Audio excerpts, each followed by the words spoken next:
ظلم کی اپنی ذات سے نفی کی، لیس بالظلام للعبید، میں ذرا بھی بندوں پر ظلم کرنے والا نہیں، اپنی ذات سے نفی کی، میں ظلم کرتا نہیں کرتا۔ یہاں ظلم کا بیان ہے تو ظلموا انفسہم، انسان اپنے اوپر خود ظلم کرتے ہیں۔ قرآن میں بڑی وضاحت سے اس کو بیان کیا ہے، انسان اپنی ذات پر خود ظلم کرتا ہے، اللہ تعالیٰ کی ذات نہیں کرتی۔ یہ ہماری غلطی ہوتی ہے کہ ہم اپنی نالائقی کو اللہ تعالیٰ کے ذمہ ڈال دیتے ہیں کہ اللہ نے ایسا کر دیا، ویسا کر دیا، میرے ساتھ ایسا کر دیا، ویسے کر دیا۔ اللہ تعالیٰ نے تو فارمولہ بیان فرمایا ہے کہ وما اصابت من حسنۃ فمن اللہ، تمہیں جو حسنہ پہنچتی ہے ان حسنہ میں ہماری دنیا بھی ہے، اس حسنہ ہماری آخرت بھی ہے، اس حسنہ میں ہمیں اعمال کی توفیق بھی ہے، فمن اللہ، وہ اللہ کی توفیق ہے۔ وما اصابت من سیئۃ، اور جو تمہیں برائی پہنچتی ہے، فمن نفسک، وہ تمہارے نفس کی شرارت کی وجہ سے۔ بڑی وضاحت سے اللہ نے اس کو بیان کیا ہے۔ انسان جب اپنی ذات پر خود ظلم کرتا ہے اس کا نتیجہ یہ نکلتا ہے کہ اس کو ظلم کا عوض چکھنا پڑتا ہے۔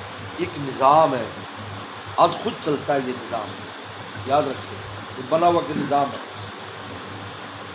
ایک نظام بن گیا ہے کہ آدمی یہ کرے گا اس کا یہ نتیجہ، یہ کرے گا یہ نتیجہ، یہ کرے، پوری ترتیب بنی ہوئی ہے۔ اس ترتیب سے میں اور آپ نکل نہیں سکتے، اس لیے اللہ تعالی نے فرمایا کہ اگر تم میں اقطار السماوات والارض سے نکل سکتے ہو تو نکل کر دکھا دو۔ تم اس ڈبے میں بند ہو، زمین آسمان کے ڈبے میں ہم بند ہیں، جیسے کسی ڈبے میں کوئی چیز بند کر دی جائے، تم اس میں بند ہو، تم ہمارے قوانین سے لا تبدیل لکلمات اللہ، ہمارے جو قوانین ہیں ان سے نکل نہیں سکتے تھے۔ نکلنے کے وہی راستے ہیں جو ہمارے قانون کے مطابق ہیں۔ اگر آپ چاہتے ہو ان حالات سے نکلنا، اپنے مسائل سے نکلنا، پریشانیوں سے نکلنا، تو تمہیں اس ظلم سے دستبردار ہونا پڑے گا جو تم اپنی جانوں پر کرتے ہو۔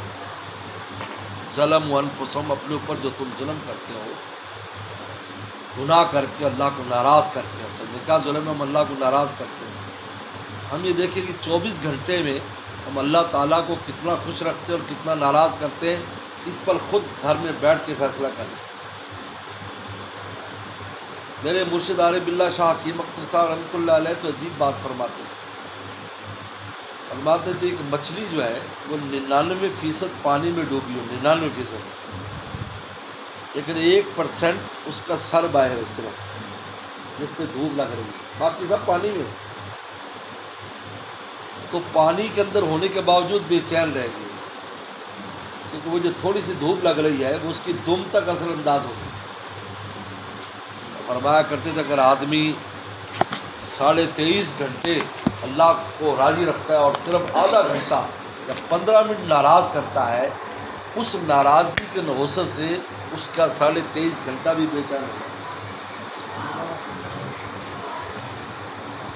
اس لیے مفسرین نے جہاں تفسیر کے علاوہ بذکر اللہ تطمئن القلوب، کہ اللہ کے ذکر سے دلوں کا اطمینان ہے، کہ یہاں پر جو بھا ہے اس کو فی کے معنی میں لیا ہے کہ فی ذکر اللہ کالسمک فی الماء، جب تک اللہ کی یاد میں ایسے ڈوب نہیں جاؤ گے جس طرح مچھلی پانی میں ڈوبی ہوتی ہے، تمہیں چین نہیں آئے گا۔ آج ہم ذکر اللہ کے ساتھ تو ہیں، نماز بھی پڑھ لیتے ہیں، ذکر اذکار کا تلاوت، لیکن پھر تھوڑا تھوڑا نفس اور شیطان کو بھی خوش کرتے ہیں، تو نتیجہ کیا ہے؟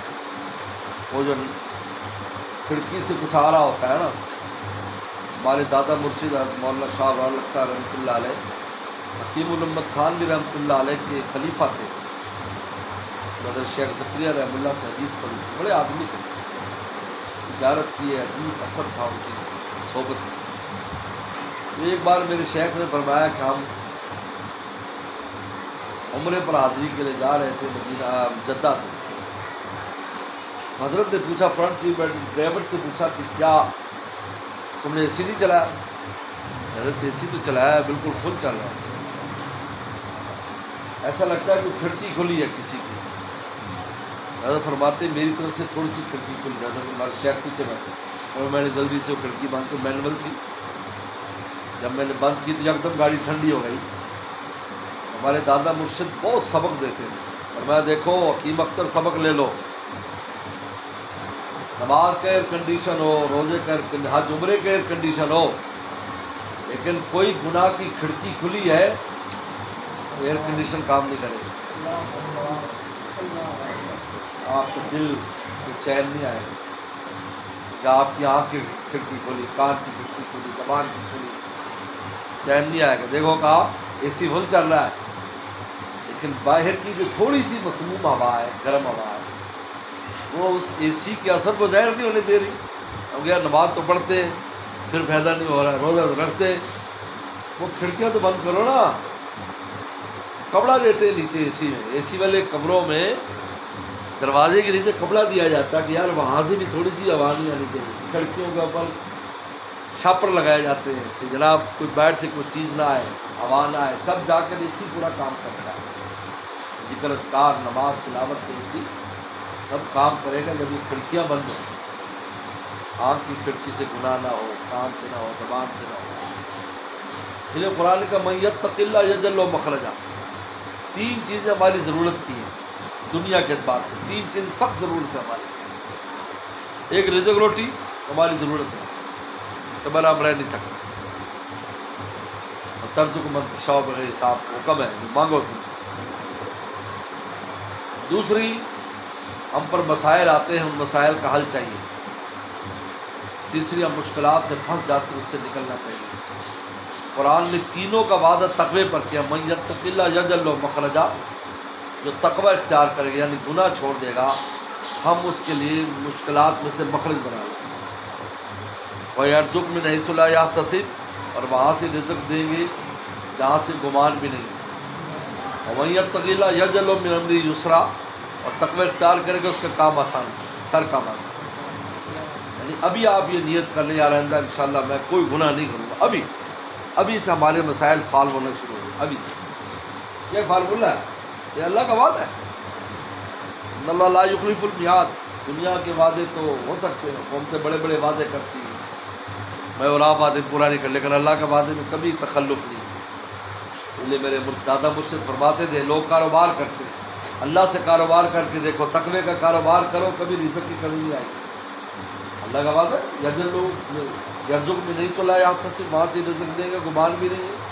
تمہارے 1 روپے کو 10 کے برابر کر دیں گے، ایسے ہو جائے گا.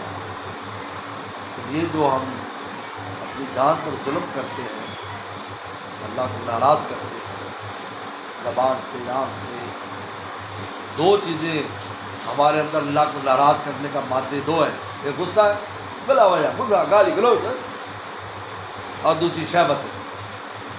شہوت کی اس سے نہ ہماری آنکھ بچی ہوئی ہے، نہ کان بچی ہوئی ہے، اور غصہ بلا وجہ. جبکہ کاظمین الغیظ قرآن نے کہا میرے پیارے بننا چاہتے ہو غصہ برداشت کرنا پڑے گا. غصہ تو سب کو آتا ہے، غصہ آنا برا نہیں ہے، اس کا نکالنا برا ہے. اگر انجن کی بھاپ نکل جائے تو وہ تو چلے گی.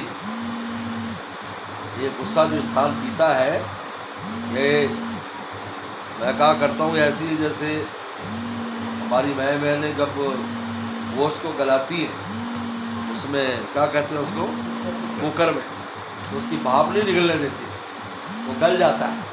اندر اللہ نے ہماری جو صلاحیتیں رکھی ہیں، یہ غصے کا کوکر جب انسان اس کو کاظمین کرتا ہے، اندر کی صلاحیت وہ اللہ وہ نکلتی ہے. آدمی بڑا آدمی بنتا ہے، اللہ کا مقرب بارگاہ اور اللہ کا ولی بن جاتا ہے.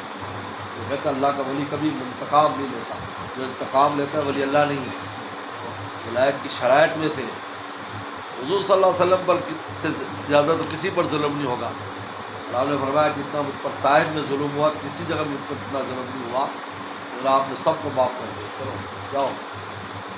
صحابہ آواز لگا رہے ہیں فتح مکہ میں، الیوم یوم الملحمہ، آج جنگ کا دن ہے، اور پیچھے زبان آ جائے یوم المرحمہ، آج رحمت کا دن. کاظمین الغیظ اور شہوت، یہ دو چیزیں ہمیں گرا ہے. یہی دونوں چیزیں ہمیں خدا تک پہنچانے والی ہیں.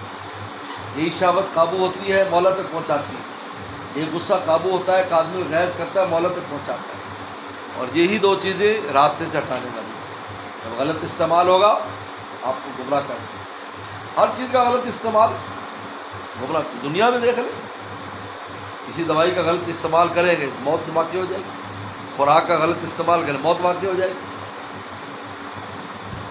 اس لیے بس اس بات کا ابھی سے ابھی ہر وقت عزم کرے، ابھی توبہ کرے، اللہ جو ہوا معاف، اندر انشاءاللہ آپ کو ناراض ہے، ہمت تو کرے نا، وعدہ تو کرے، پہلے سے سوچ لیتا ہے نہیں میں یہ نہیں کر سکتا وہ، بھائی آپ 100% خدا کا بننے کا عزم تو کر لیں، پھر اگر وہ تمہیں بنا لیں گے تو آپ ہی بن جاؤ گے۔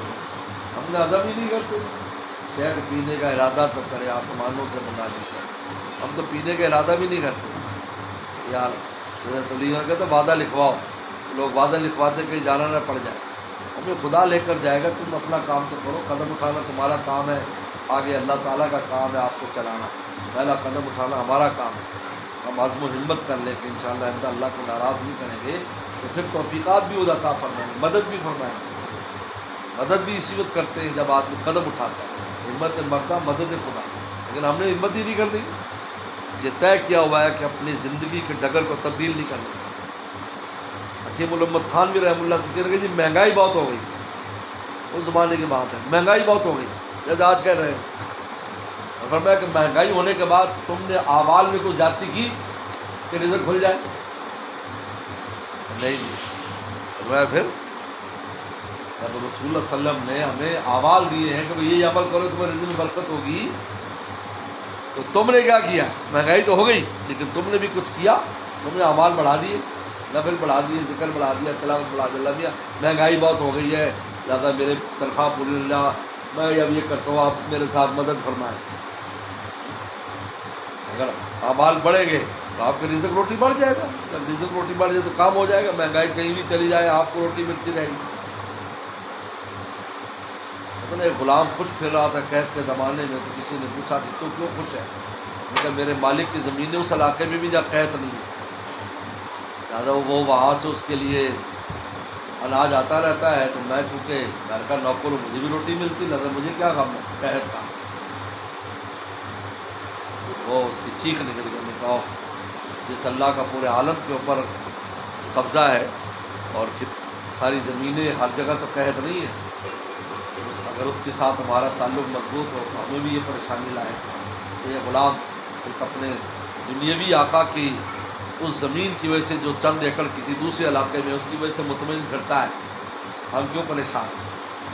لیکن ہمارا تعلق نہیں مضبوط، کمزور ہے تعلق اللہ تعالیٰ سے۔ اس کی وجہ یہی کہ ظلم و انفسہم، اپنی جانوں پر ظلم کرتے ہیں۔ اللہ عمل کی توفیق دے۔ چلا تو بھی چاہے جاؤ۔